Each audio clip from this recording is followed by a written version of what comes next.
الحمد لله نحمده ونستعينه ونستغفره ونؤمن به ونتوكل عليه ونعوذ بالله من شرور أنفسنا ومن سيئات أعمالنا من يهده الله فلا مضل له ومن يضلل فلا هادي له ونشهد أن لا إله إلا الله وحده لا شريك له ونشهد أن سيدنا نبينا مولانا محمدا عبده ورسوله أما بعد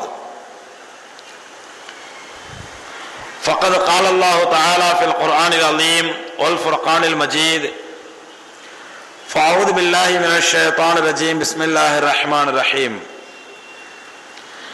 يريدون ليطفئوا نور الله بأفواههم والله متم نوره ولو كره الكافرون صدق الله العظيم وقال نبينا عليه الصلاة والسلام لا يزال من أمتي قوم ظاهرة على الحق أو كما قال عليه الصلاة والسلام. கண்ணியத்திற்கும் மரியாதைக்கும் உரிய அருமை பெரியோர்களே, சகோதரர்களே, தாய்மார்களே, அளவற்ற அருளாளனும் நிகரற்ற அன்புடையவனுமாகிய எல்லாம் வல்ல அல்லாஹ் ரப்பல் ஆலமீன் உலகமே அல்லது உலகத்தில் உள்ள கெட்டவர்கள் எல்லோருமே ஒன்று சேர்ந்து எதிர்க்கக்கூடிய ஒரு மார்க்கத்தை ரப்பல் ஆலமீன் நமக்கு தந்திருக்கின்றான். அல்லாஹ் ரப்பல் ஆலமீனுடைய தீன் அல் இஸ்லாம் எம்பெருமானார் கண்மணி நாயகம் ரசூலை கரீம் ஸல்லல்லாஹு அலைஹி வஸல்லம் அவர்களிடத்திலிருந்து ஆரம்பித்து இன்று வரை மட்டுமல்ல, இனி உலக இறுதி நாள் கியாமத் நாள் வரையில் எத்தனை மக்கள் உலகத்தில் கெட்டவர்களாக அல்லது மனித குலத்திற்கு எதிரானவர்களாக அல்லது நீதியற்றவர்களாக நேர்மையற்றவர்களாக வாழ்கின்றார்களோ அத்தனை மக்களுமே இஸ்லாத்தை எதிர்க்கக்கூடியவர்களாகவும் இஸ்லாத்தை அழைப்பதற்காக சூழ்ச்சி செய்யக்கூடியவர்களாகவும் தான் இருந்து கொண்டிருந்தார்கள், இருந்து கொண்டிருக்கின்றார்கள், இனிமேலும் இருந்து கொண்டிருப்பார்கள். இதை அல்லாஹ் ரப்பல் ஆலமீன் தன்னுடைய திருமறையில் சொல்கின்றான். அல்லாஹ் யாருக்கு நாடுகின்றானோ அவர்களுக்கு மட்டும்தான் இஸ்லாத்தின்படி நடப்பதற்கும் இஸ்லாத்தின்படி வாழ்வதற்கும் அல்லாஹ் பாக்கியத்தை கொடுக்கின்றான்.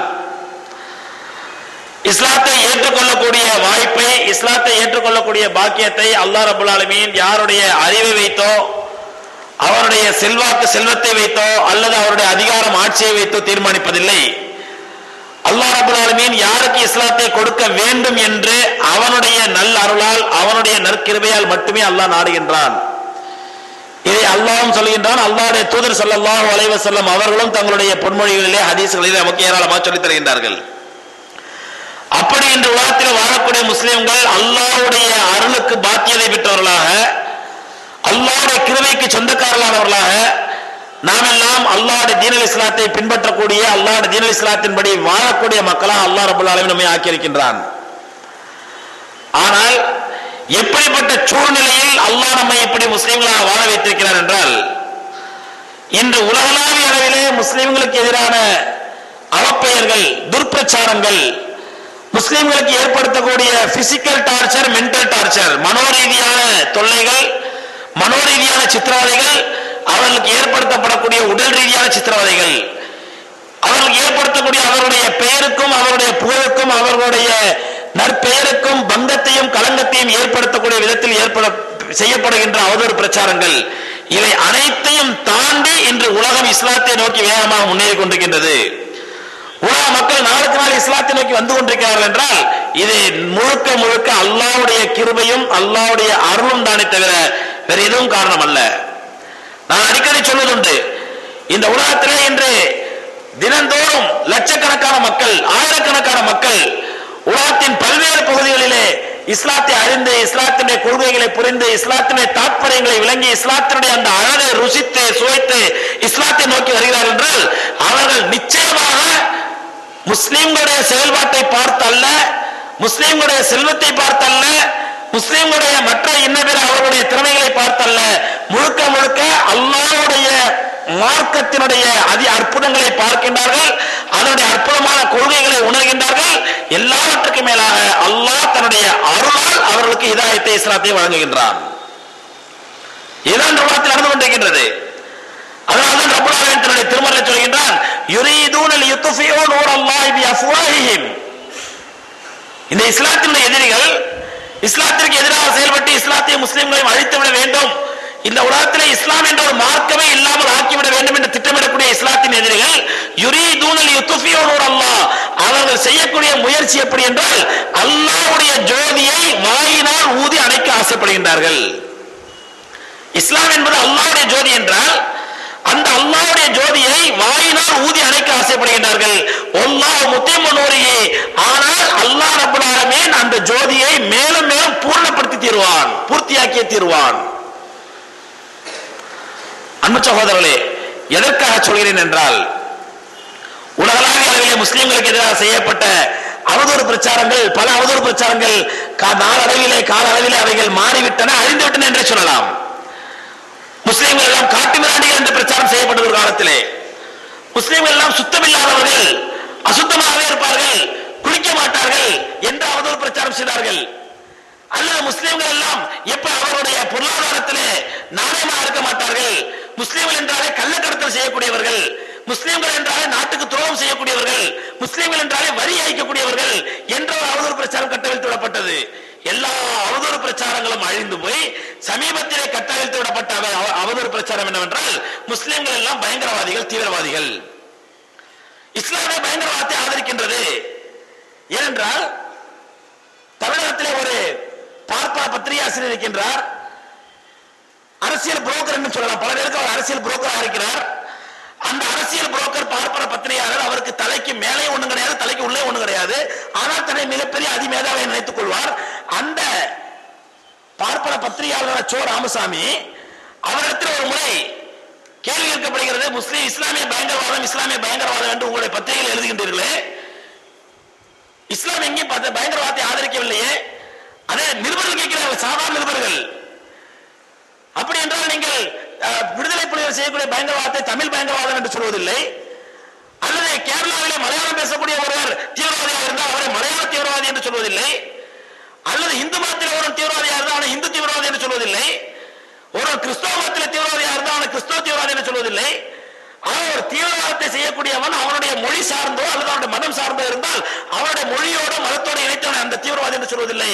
ஆனால் ஒரு தீவிரவாத செயலில் ஈடுபட்டதாக குற்றம் சாட்டப்படுபவன் இஸ்லாத்திலே பெயரை கொண்டவனாக இருந்தால் மட்டும் அவனை ஏன் முஸ்லிம் தீவிரவாதி, இஸ்லாமிய தீவிரவாதி என்று சொல்கிறீர்கள் என்று சாதாரணமாக நிறுவல் கேட்டபொழுது அவர் சொல்லக்கூடிய பதில், இந்து தீவிரவாதத்தில் ஈடுபடக்கூடியவன் தன்னுடைய தீவிரவாதத்திற்கு இந்து மதத்தை காரணமாக காட்டுவதில்லை, அல்லது அந்த இந்து மதம் அவனை தீவிரவாதத்தை செய்யும்படி தூண்டவில்லை. கிறிஸ்தவ தீவிரவாதத்தில் ஈடுபடக்கூடிய ஒருவன் அந்த கிறிஸ்தவ மதம் அவனை தீவிரவாதத்தை செய்யும்படி தூண்டவில்லை. ஆனால் இஸ்லாமிய பெயர்களை செய்யக்கூடிய தீவிரவாதிகள் தான் அந்த மதமே அவர்களை தீவிரவாதத்தின் பக்கம் தூண்டுகின்றது. அந்த பார்ப்பன பத்திரிகையாளர் சொன்ன வார்த்தை இது.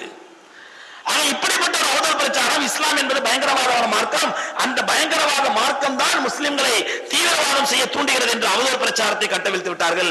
இதெல்லாம் நடந்து கொண்டிருக்க இப்பொழுது சமீபத்திலே லேட்டஸ்டாக இஸ்லாத்தின் மீது சுமத்தப்படக்கூடிய ஒரு அவதூறு பிரச்சாரம் என்னவென்றால் தாலிபானிசம்.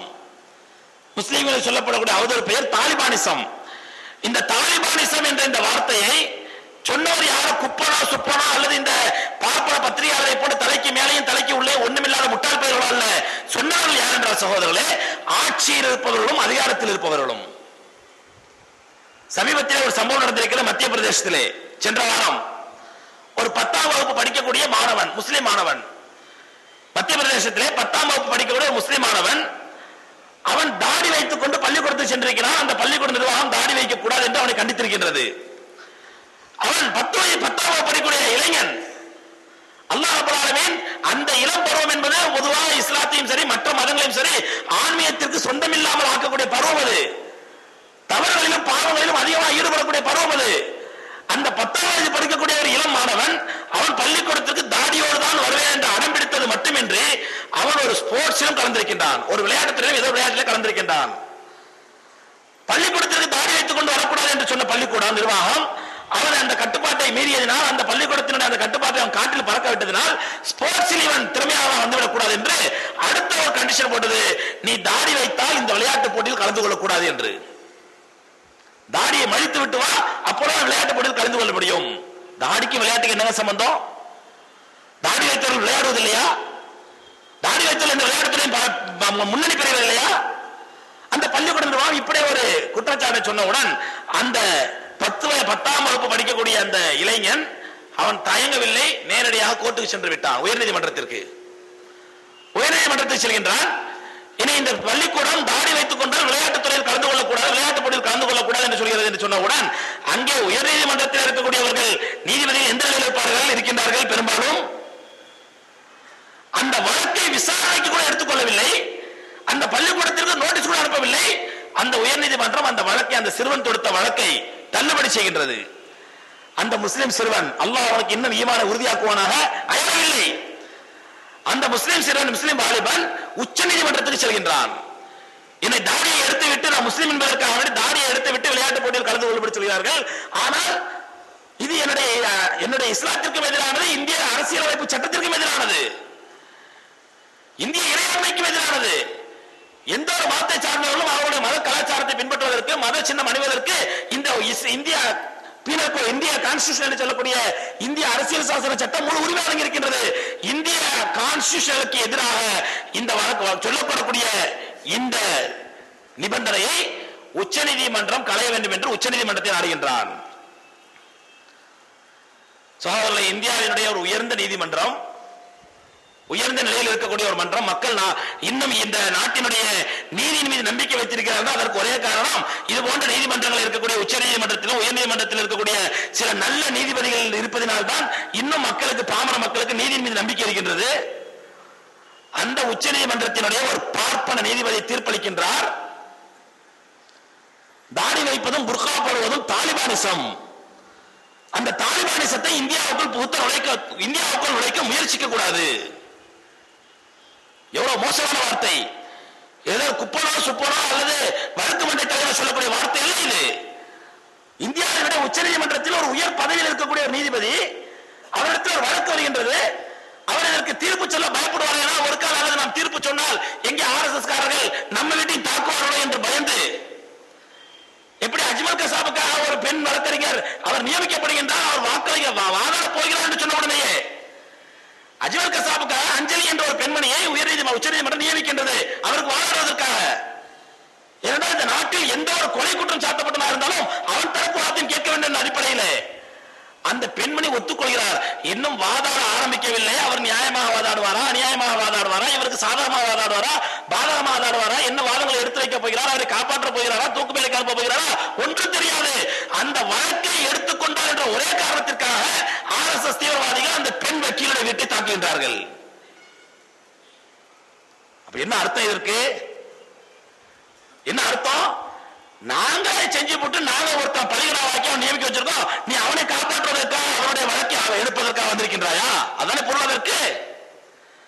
அப்படி ஒரு நீதிபதி பயந்திருந்தால், எங்கே தாடி வைக்கலாம் என்று தீர்ப்பளித்தால் RSS காரர்கள் அடுத்த நிமிடமே நம்முடைய வீட்டை தாக்குவார்கள் என்று பயந்திருந்தால் இவரும் உயர் நீதிமன்றத்தை போன்று தள்ளுபடி செய்திருக்கலாம் வழக்கை. ஆனால் இந்த வழக்கை நான் எடுத்துக்கொள்ள மாட்டேன் என்று சொல்லியிருக்கலாம். ஆனால் என்ன வார்த்தை சொல்லுகின்றார்? தாடி வைப்பதும் புர்கா போடுவதும் தாலிபானிசம். தாலிபானிசம் என்றால் என்ன? தாலிபானிசத்திற்கு ஒரு விளக்கம் சொல்ல வேண்டும். என்றால் இந்த அதிகார வர்க்கத்தில் சொன்ன வார்த்தை மட்டுமல்ல, இதற்கு முன்பாக ஒரு 2 மாதங்களுக்கு முன்பாக மங்களூரிலே ஒரு டுஸ்கேத்த கிளப்பின் மீது, அதாவது ஒரு பெண்கள் ஆபாச நடனம் ஆடக்கூடிய கிளப்பின் மீது ஒரு சாத்தான், வேதம் ஓதக்கூடிய சாத்தான்கள், ஸ்ரீராம் சேனா என்று சொல்லக்கூடிய வேதம் ஓதக்கூடிய சாத்தான்கள் அந்த பெண்கள் மீது தாக்குதல் நடத்துகின்றார்கள். அந்த தாக்குதலை ஒரு மத்திய அமைச்சராக இருக்கக்கூடிய ரேணுகா சௌத்ரி கண்டித்த போதும் இதே வார்த்தையை பயன்படுத்துகின்றார். இப்படிப்பட்ட நடவடிக்கைகள் தாலிபானிசத்தை ஒத்தவை என்று.